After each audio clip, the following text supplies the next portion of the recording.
Pilipinas, diploma ay importante para sa akin. Tingin mo ba, ma-accept ka as manager without any papers or proof?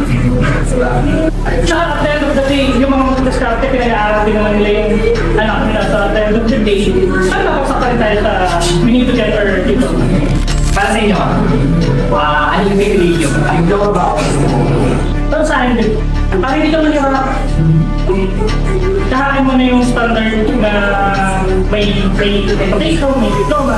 Parang kasi hindi lahat may discarte.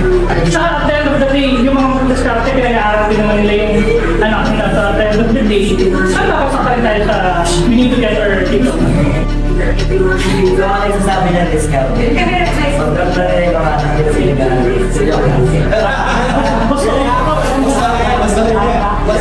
to be honest, hindi tayo. Pag ako gusto ko kahit pakawaligan. Kaya I'd rather choose yung ang dito. And to the society, tingin mo ba, ma-accept ka as manager? Just tell them that they're still without any papers or proof. Dito tayo sa Pilipinas, so,